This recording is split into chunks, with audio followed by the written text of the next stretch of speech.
वन्देऽहं श्रीगुरुं श्रीयुतापदकमलं श्रीगुरुवैष्णवांश्च श्रीरूपं साग्रजातं सहगण रघुनाथान्वितं तं सजीवं साद्वैतं सावधूतं परिजनसहितं श्रीकृष्णचैतन्यदेवं श्रीराधा कृष्णपादां सहगण ललिता श्रीशाखान्वितांश्च।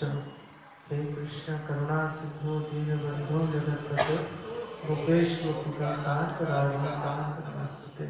तप्त कांचन गौरांगी राधे वृंदावनेश्वरी वृषभानुसुते देवी प्रणमामि हरिप्रिये। हरे कृष्णा कृष्णा कृष्णा हरे हरे हरे राम राम राम हरे हरे। आज माताएं कम है, नोटबंदी के लिए नोट बदलने के लिए अभी लाइन चालू है। अभी इस समय 8 बजे तक है। कल छुट्टी है, कल बंद नहीं है। आजकल पूरे हिंदुस्तान में एक ही बात हो रही है कि नोट बंद हो गए सारे, है ना। कोई खुल के कह भी नहीं पा रहा। जो कहेगा कि नहीं ठीक नहीं हुआ उसको बोलते हैं गद्दार है।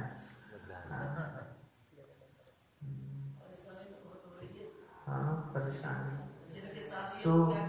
जब मोदी ने अनाउंस किया था तो काफी लोगों में उत्साह था कि हाँ बहुत अच्छा किया, लेकिन 2 दिन जब लाइन में लगे 4-4, 5-5 घंटे तो उत्साह कम हो गया थोड़ा सा।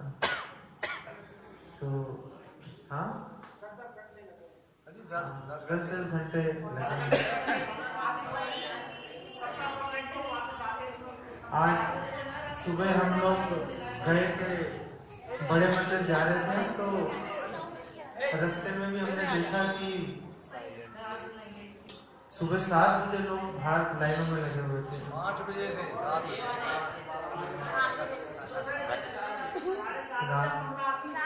शनिवार को 4 बजे मैं गया। 4 बजे से लोग लाइनों में लगे। 200 रुपये नहीं है जी, घर में चक्कर जो है।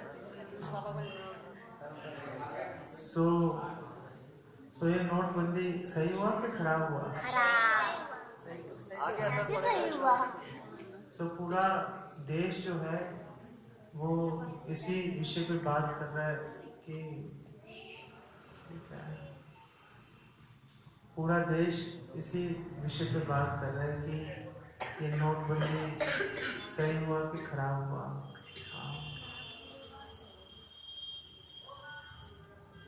ये क्या बज रहा है? ये बज रहा है फोन।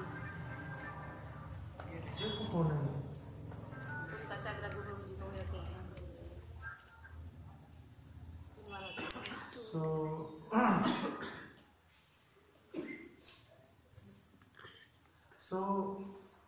अगर हम इसको तात्विक दृष्टि से देखें तो ये भौतिक जगत की एक और समस्या है ना। जैसे हम लोग और 1 करोड़ समस्याओं से जूझ रहे हैं, तो ये एक और समस्या आ गई है। और भागवतम में श्रील प्रभुपाद बता रहे हैं कि जब समस्या आती है तो एकदम इतनी वेग की तरह आती है, जैसे समुद्र में लहर उठती है ना, एकदम बहुत ऊंची लहर उठती है और 1 सेकंड में ही उसका प्रभाव खत्म हो जाए। जैसे ही किनारे से टकराती है वो झाग भी एकदम से बैठ जाते हैं, है ना। तो उसी तरह से ये एक और प्रॉब्लम आई है, खत्म हो जाएगी। महीने में 15 दिन में सब लोग इसके बारे में भूल जाएंगे, है ना। कल परसों तो नमक भी 400-500 रुपये किलो बिका है। जिसका जितना जोर चल रहा है उतना वो मतलब मुनाफा कमा रहा है। हर व्यक्ति ये सोच रहा है कि नोटबंदी से सारी समस्याओं का हल हो जाएगा। लोगों को एक झटका तो लगा ही है, इसमें कोई शक नहीं है, लेकिन जो मूल प्रॉब्लम है, जो काला धन इकट्ठा करने की जो आदत है वो आदत थोड़ी ना बदली है ना। अब लोग और अलग अलग तरीके इजाद कर लेंगे, अलग अलग तरीके निकाल लेंगे काला धन इकट्ठा करने के लिए। सो अगर प्रश्न पूछा जाए कि क्या ये अच्छा हुआ कि गलत हुआ, हाँ, तो और हमें क्या करना चाहिए, जो भक्त हैं उनको क्या करना चाहिए इस टाइम के अंदर? ठीक है, आप समय के अनुसार जैसे भी है, जो आपके पास थोड़े बहुत पैसे हैं उसको आप जमा करा के चेंज कराओ, लेकिन बहुत ज़्यादा इसमें घुसने की जरूरत नहीं है। ऐसा नहीं है कि इसी के बारे में चर्चा किए जाओ, है ना। तो ये कुछ दिनों के लिए, कुछ हफ्तों के लिए महत्वपूर्ण हो सकती है, ज़्यादा बड़ी बात नहीं है, धीरे धीरे खत्म हो जाएगा इसका प्रभाव। लेकिन जो हमारी मूल समस्या है, हाँ, जन्म मृत्यु जरा व्याधि दुख दोषानुदर्शनम, जो हमारी मूल प्रॉब्लम है कि हम बार बार जन्म ले रहे हैं, बार बार बूढ़े हो रहे हैं, बार बार बीमार हो रहे हैं और बार बार मर रहे हैं, हमें इसके ऊपर ध्यान देना चाहिए। ये जो छोटे छोटे इश्यूज हैं, प्रॉब्लम्स हैं, ये आएंगे और चले जाएंगे, इतनी बड़ी बात नहीं है। जैसे 1922 में जब 1922 के समय में हिंदुस्तान गुलाम था, है ना, चारों तरफ हिंदुस्तान को आज़ाद कराने के जोर पकड़ती जा रही थी, लोगों की आवाज़, लोग इकट्ठा हो रहे थे और जो अंग्रेज हैं वो लोगों को मार भी रहे थे, हिंदुस्तानियों को, और बहुत लोग मरे भी उसके अंदर। लेकिन तो पूरा हिंदुस्तान ये सोच रहा था कि हमें आज़ाद होना है गुलामी से। तो ये सोच हमारे जो इस कौम के संस्थापक आचार्य श्रील प्रभुपाद इस बात को मानते थे कि आज़ादी चाहिए, है ना।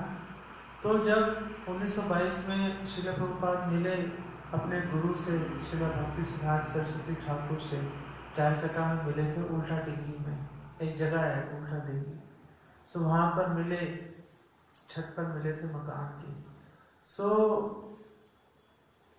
श्रील प्रभुपाद ने अपने जो उनके अभी गुरु बने नहीं थे, लेकिन बाद में उन्होंने उनको गुरु स्वीकार किया, भक्ति सिद्धांत सरस्वती ठाकुर से पूछा कि आप सब लोगों को बोल रहे हो भक्ति करो, हरि नाम करो, तो अभी ये इम्पोर्टेंट नहीं है, अभी इम्पोर्टेंट है कि देश को अंग्रेजों से आज़ाद कराया जाए, है ना, अभी ये इम्पोर्टेंट है।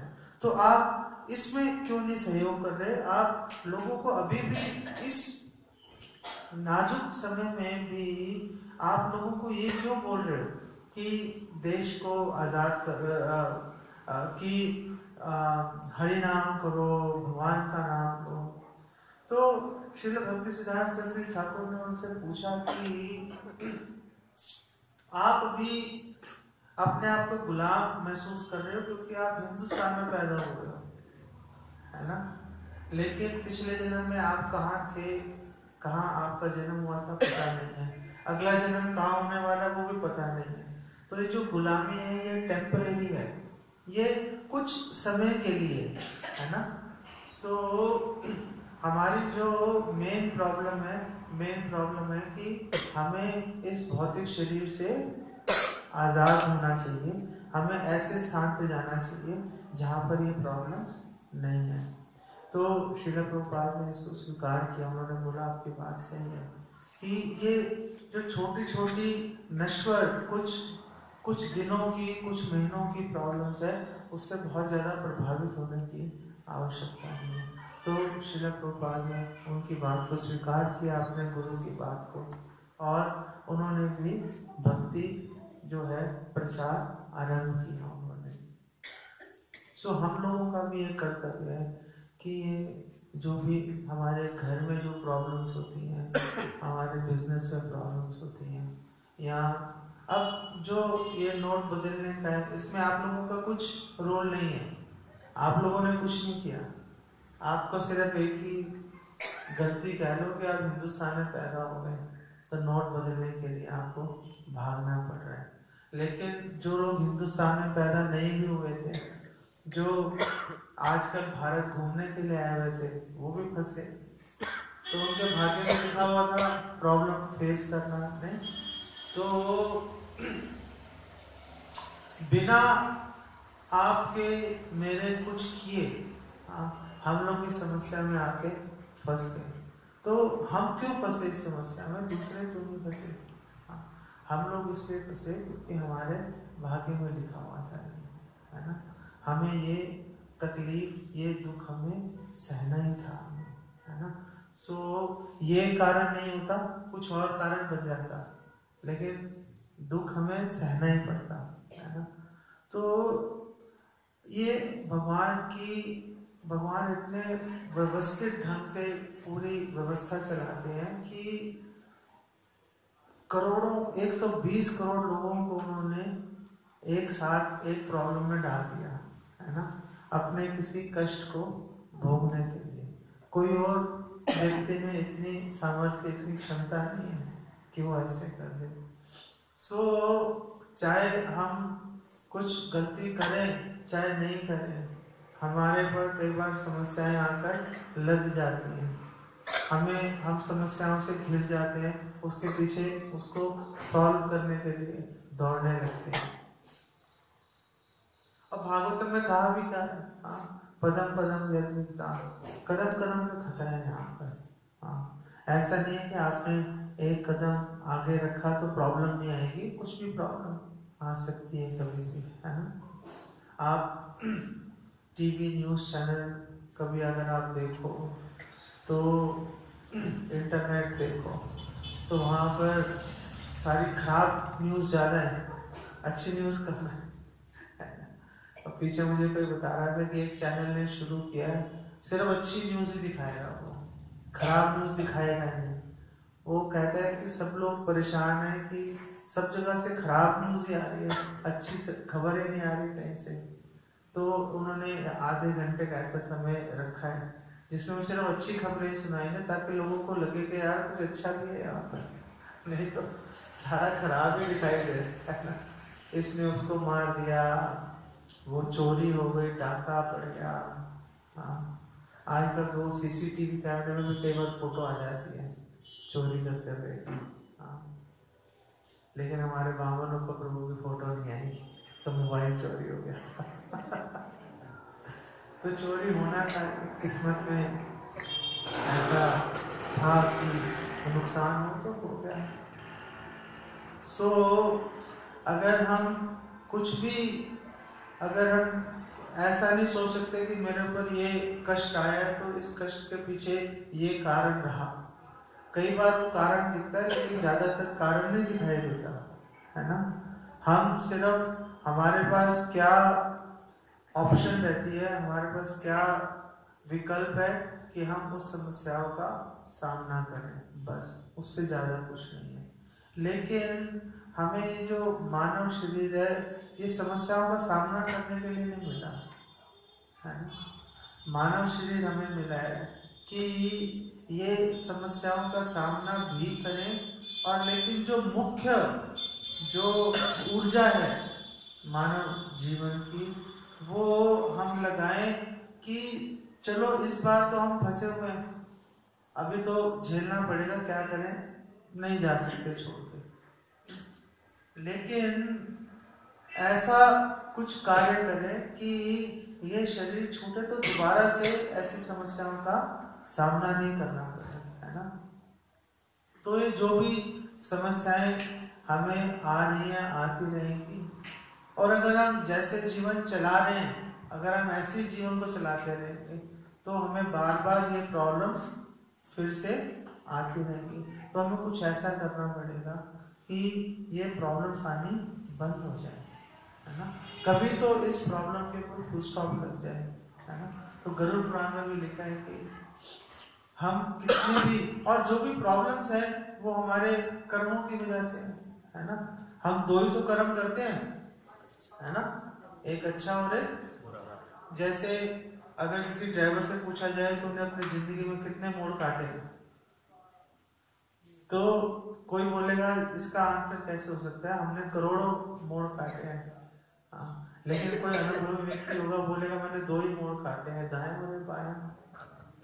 नहीं, दो ही मोड़ तो काटे हैं आपने। वो दाया बाया मोड़ आपने 1 करोड़ बार काट लिए, लेकिन मोड़ तो दो ही काटे थे। उसी प्रकार से हम करोड़ों कर्म कर रहे हैं, लेकिन दो ही है कर्म, अच्छा और बुरा, है ना। तो अच्छा कर्म करेंगे तो हमें सुख भोगने को मिलेगा, बुरा कर्म करेंगे तो दुख भोगने को मिलेगा। तो क्यों ना अच्छे कर्म किए जाए। अच्छे कर्म करने से क्या प्रॉब्लम है, हो सकता है कल को अंबानी के बेटे के घर में पैदा हो जाए, नहीं, जब अंबानी के बेटे की शादी होगी, बच्चा होगा, हो सकता है हम ही हो अगले जन्म में। तो लेकिन क्या अंबानी को प्रॉब्लम्स नहीं है? अंबानी को भी प्रॉब्लम्स है। और यमराज जी भागवतम के 6ठे स्कंद में कह रहे हैं कि देखो, जब यमदूत लेने गए थे अजामिल को, और वहां पे विष्णुदूत आ गए, तो यमदूतों को वहां से भागना पड़ा। तो वो भाग के गए, तो यमराज जी के पास गए, उन्होंने बोला कि हम बिल्कुल कंफ्यूज हो गए हैं, परेशान हो गए हैं। आज तक ऐसा कभी नहीं हुआ कि हम किसी जीव को लेने गए हो और हमें खाली हाथ लौटना पड़ा हो, है ना। लेकिन आज ऐसा हो गया कि वो चतुर्भुज रूप में कई 4 लोग आए और उन्होंने हमें भगा दिया। तो आप हमें बताओ। और हमने उनसे पूछा कि अच्छा कर्म क्या है, बुरा कर्म क्या है, तो उन्होंने बोला जाके अपने स्वामी से पूछना। तो इसलिए हम आपसे पूछ रहे हैं कि आप हमें बताओ कि अच्छा कर्म क्या है और बुरा कर्म क्या है। तो यमराज जी ने कहा देखो, जो बुरा कर्म है वो तो बुरा कर्म है ही, लेकिन जो अच्छा कर्म है वो भी बुरा कर्म है। तो यमदूतों ने कहा ये क्या बात है, अच्छा कर्म बुरा कर्म कैसे हो सकता है। तो यमराज जी ने उनसे पूछा, अच्छा कोई तुम्हारे पैर में लोहे की जंजीर बांध दे तो तुम्हें कैसा लगेगा? बहुत बुरा लगेगा, हमारी गतिविधियां सीमित हो जाएंगी। अच्छा, अगर कोई तुम्हारे पैर में सोने की जंजीर बांध दे तो कैसा लगेगा?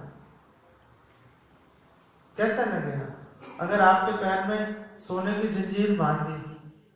आपको अच्छा लगेगा, बुरा लगेगा? अभी सोने का रेट भी महंगा हो गया है। अच्छा लगेगा, बुरा लगेगा? अच्छा लगेगा।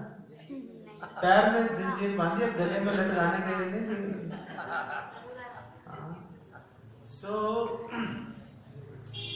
जंजीर अगर सोने की भी है तो दुखदाई है ना। अगर हमारे पैर में सोने की जंजीर भी बंधी हुई है, वो हमारी आजादी को छीन रही है। और जो चीज हमारी आजादी को छीन रही है वो अच्छी कैसे हो सकती है ना। तो यमराज जी ने कहा देखो, अगर कोई अच्छा काम कर रहा है तो अच्छा काम करने का फल भोगने के लिए भी तो उसको इस धरती पे आना पड़ेगा। तो वापस भौतिक शरीर ले लिया, और जब भौतिक शरीर लेगा तो फिर अच्छा काम करेगा, बुरा काम करेगा, तो इसी चक्कर में लगा रहेगा। तो फिर अच्छा काम, अच्छा कर्म कहाँ रहा? अच्छा कर्म भी बुरा बन गया, क्योंकि जो आत्मा है वो सत चित और आनंद है, और शरीर असत अचित और निरानंद है। कोई आनंद नहीं है शरीर के अंदर, है ना।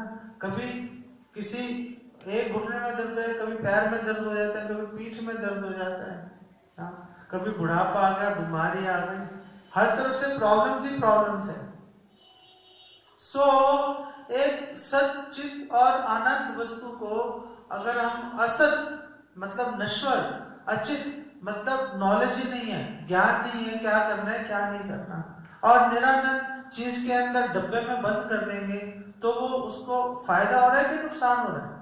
उसको नुकसान हो रहा है, उसको नहीं। उसी तरह से अगर हम अच्छे काम भी करेंगे तो भी हमें एक और भौतिक शरीर में घुसना पड़ेगा। वो चाहे कितना ही अच्छा भौतिक शरीर हो, लेकिन भौतिक शरीर होता है। और भौतिक शरीर की खासियत क्या है? भौतिक शरीर की खासियत है कि उसको जन्म लेना पड़ेगा, उसको बुढ़ापे का सामना करना पड़ेगा। अमिताभ बच्चन है, कितना उसने पैसा कमाया और सब जगह उसकी जय जयकार हो रही है, लेकिन बूढ़ा तो हो गया वो। बुढ़ापे का कष्ट तो सही रहा है वो, ऐसा थोड़े ना कि अमिताभ बच्चन है तो बुढ़ापे का कष्ट नहीं सह रहा है ना, सह रहा है ना वो बुढ़ापे का कष्ट। और कभी ना कभी मृत्यु भी हो जाएगी। लोग कितनी दुआएं मांग ले कि अमिताभ बच्चन कभी ना मरे, लेकिन कभी ना कभी तो शरीर छोड़ना पड़ेगा। जन्म मृत्यु जरा व्याधि, है ना। तो कितने भी अच्छे कर्म कर लें, कितना भी अच्छा शरीर मिल जाए, ये चार जो प्रॉब्लम्स है इसका सामना करना ही पड़ेगा, जन्म मृत्यु जरा व्याधि का। तो यमराज जी ने कहा जब आपने अच्छे कर्म किए तो उसके फलस्वरूप तुम्हें सोने की जंजीर से, सोने की बेड़ी से बांध दिया, तो वो अच्छा कर्म कहा, वो भी खराब कर्म ही है ना। जैसे हमारे शास्त्रों में कहा गया है कि चार जो, अगर आप मोक्ष पाना चाहते हो, इस जन्म मृत्यु के चक्कर से बाहर निकलना चाहते हो, तो चार बहुत बड़ी बड़ी बाधाएं होती हैं। अगर वो चार चीजें आपके पास में है तो जन्म मृत्यु के चक्कर से बाहर निकलना बड़ा मुश्किल हो जाता है। और वो चार चीजें क्या है? अगर किसी के पास बहुत सारा पैसा, अगर किसी का बहुत ज्यादा पैसा है, वो आपकी बात ही नहीं सुनेगा, वो बोलेगा यार अपने घर में बैठ तो, है ना, मेरे पास पैसा है, मुझे सब पता है ना, जो होगा मैं पैसे के बल पे देख लूंगा उसको, नहीं। और कोई बहुत ज्यादा सुंदर हो तो उसको सब लोग बोलेंगे उसको आप तो बहुत सुंदर हो, तो उसको घमंड हो जाएगा, नहीं। कोई बहुत बड़े खानदान में पैदा हो गया, तो वो यही सोचेगा कि मैं तो टीपू सुल्तान के खानदान से हूँ, तो उसी घमंड में रहेगा, चाहे जेल में बूटी कौड़ी में हो उसके, नहीं। और चौथा जो बाधा है, जो चौथी वस्तु जो बाधा है, वो क्या है? अगर कोई बहुत ज्यादा पढ़ा लिखा हो, है ना, जैसे एक डॉक्टर है, साइंटिस्ट है, आप उनको बोलो भगवान का भजन करो, वो पागल हो गए, तो ये टाइम कमाने गए भगवान का भजन करने का है, देखेंगे कभी? और किसने देखा भगवान को, है ना। वो आपसे ऐसा तर्क करेंगे, बोलेंगे प्रूव करो भगवान है, आप साबित करो। तो एक बहुत कोई महान व्यक्ति थे, तो उनको किसी ने बोला कि देखो भगवान है तो दिखाओ। तो उन्होंने बोला आपने कभी दिमाग को देखा है? तो उसने बोला मैंने दिमाग को तो नहीं देखा कभी। तो कह रहे इसका मतलब आपके पास दिमाग नहीं है क्या? दिख नहीं रहा ना। तो ऐसा नहीं है कि दिखेगी वस्तु तो ही उसका वजूद है, उसका अस्तित्व है, नहीं दिखे तो भी उसका अस्तित्व हो सकता है। इतनी सूक्ष्म है कि नहीं दिख रही, है ना। अब जो हवा है इसके अंदर बहुत बारीक कण इसमें मिले हुए हैं। तो जैसे आप इसको कमरे को बंद रखो तो कोई हवा ना आए ना जाए, तो एक दिन के बाद खोलो तो एक धूल की परत दिखाई देगी, सारी धूल बैठ जाएगी, है ना। इसका मतलब हवा के अंदर धूल है, अभी हमें दिख नहीं रही है ना। तो जरूरी नहीं है कि कोई वस्तु है तो दिखेगी जरूर, कोई जरूरी नहीं है ना। कि जो साइंटिस्ट बोलते हैं कि दिखेगी तो मानेंगे, तो उनको कंफ्यूजन है ना। ऐसे कोई बोले कि कोई एक व्यक्ति ने दूसरे गांव के आदमी से पूछा कि अच्छा ये बताओ अमेरिका दूर है कि सूरज दूर है? अमेरिका दूर है कि सूरज दूर है? तो उसने बोला अमेरिका दूर है। तो उसने कहा बेवकूफ है, सूरज दूर है, करोड़ों मील दूर है यहाँ से। उसने कहा भाई तेरा दिमाग खराब है, अमेरिका दूर है। उन लोग कैसे कह रहे थे कि यहाँ से सूरज दिख रहा है ना, अमेरिका दिख रहा है, अमेरिका तो नहीं दिख रहा, तो और दूर होगा इसलिए तो नहीं दिख रहा वो, है ना। अगर कोई बोले कि जो दिखेगा वही समझ में आएगी बात, ऐसा नहीं। लेकिन अगर वो कोई उस व्यक्ति को किताब पढ़ाओ उसको बोलो देखो अमेरिका तो यहाँ से 10-15 हज़ार किलोमीटर दूर है, लेकिन सूरज लाखों किलोमीटर दूर है। ये देखो यहाँ पे किताब में लिखा है। अगर वो किताब को विश्वास कर लेगा वो व्यक्ति, है ना, तो वो मान लेगा कि हाँ यार वाकई में दूर ही होगा, ठीक है। नाप तो सकता नहीं है वो इंची टेप लेके, वो किताब पे विश्वास कर लिया तो मान लेगा। नहीं, जैसे जो छोटे छोटे बच्चे हैं, इनको शुरू से अगर किताब में बताएंगे कि सूरज ज्यादा दूर है, अमेरिका कम दूर है, तो बच्चे मान लेंगे, है ना, क्वेश्चन नहीं करेंगे उसको। जैसे हम लोग बोलते हैं कि 2 जमा 2 4 है, लेकिन क्यों 4 है, 2 जमा 2 5 क्यों नहीं है ना। हम कभी इसको प्रश्न नहीं करते। हम 2 जमा 2 5 भी हो सकते हैं, किसी ने बोला होगा 4 है, हम उसकी बात क्यों माने। लेकिन एक व्यवस्था चल रही है, उसके अनुसार जो है, अगर हम 2 और 2 5 बोलेंगे तो हम उसको व्यवहारिक जीवन में चल नहीं पाएंगे, नहीं। सो एक कुछ प्रमाणिक किताबें हैं, उसमें जो लिखा है हम उसको मान लेते हैं। तो जो ये वैज्ञानिक किताबें हैं, जो हिसाब और ये सब किताबें हैं, ये जड़ विद्या है। अगर हम जड़ विद्या को उसमें से पढ़ के मान लेते हैं, तो जो आध्यात्मिक विद्या है, आध्यात्मिक विद्या भगवत गीता, भागवतम इत्यादि ग्रंथों में दे रखी है। तो जो भगवान की वाणी है, भगवत गीता तो खुद भगवान ने बोली है। अगर कोई बोले कि भागवतम भगवान ने थोड़े ना बोली है, तो चलो भगवत गीता तो बोली है भगवान ने, भगवत गीता को मान लो। नहीं, वो तो सबको पता है कि भगवान कृष्ण ने अर्जुन को कुरुक्षेत्र में भगवत गीता बोली। और भागवतम की अगर हम बात करते हैं, भागवतम में भी बहुत सारे अध्याय ऐसे हैं जिसमें भगवान कृष्ण ने अलग अलग भक्तों से वार्तालाप किया है, बातचीत की है, तो वो भी भगवान की वाणी है, तो उसको भी हमें मानना चाहिए। तो बाकी सबको छोड़ दें क्या? तो जैसे कोई बहुत बड़ा प्रोफेसर होता है, NCERT की किताब लिखती, हम मान लेते हैं उसको। इसी तरह से भगवान ने कुछ भक्तों को बोला है कि ये भक्त बहुत अच्छे हैं, जैसे उद्धव जी हैं, व्यासदेव जी हैं, सुखदेव गोस्वामी हैं, है ना। सो भगवान कृष्ण ने बोला कि ये बहुत अच्छे भक्त हैं और ये कभी झूठ नहीं बोलेंगे, तो ये जो बोल रहे हैं इनकी बात मान लो। तो जो व्यासदेव जी ने भागवतम में बोला, सुखदेव गोस्वामी ने बोला भागवतम में और दूसरे पुराणों में बोला, उसको हम स्वीकार कर लेते हैं, है ना। नहीं तो हम जड़ विद्या भी पूरी नहीं ले पा रहे। आध्यात्मिक विद्या जो कि कुछ दिख नहीं रहा, सब श्रद्धा के ऊपर ही आधारित है ना। सो वो श्रद्धा के ऊपर आधारित वस्तु को कैसे समझ पाएंगे हम? उसको हम समझ पाएंगे अगर हम ये मान लें कि भगवान जो है, भगवान कभी झूठ नहीं बोलते और भगवान के भक्त भी कभी गलत बात नहीं बोलते, है ना। सो भगवान कृष्ण कह रहे हैं कि ये जो प्रॉब्लम्स है, आप जब तक इस भौतिक संसार में रहोगे, ये प्रॉब्लम्स आपको झेलनी पड़ेंगी। अगर आपने बाहर निकलना है तो बाहर निकलने का एक ही तरीका है, कीर्तनादे कृष्णस्य, कि आप भगवान कृष्ण के नामों का कीर्तन करो। कलो दोष निधे राजन, कि नारद जी जो है वो कह रहे हैं कि देखो हे राजा, जो कलयुग में दोष ही दोष है। कभी 500 का नोट बंद हो रहा है, कभी 1000 का बंद हो रहा है। अभी आप सब लोग 100 का नोट इकट्ठा कर रहे हो, ये मोदी 100 का नोट भी बंद कर देगा, है ना। आप सबको आ रहे होंगे समाचार, 100 का नोट भी बंद हो गया। नेट पाया हुआ है, हाँ नेट पे आ गया। सो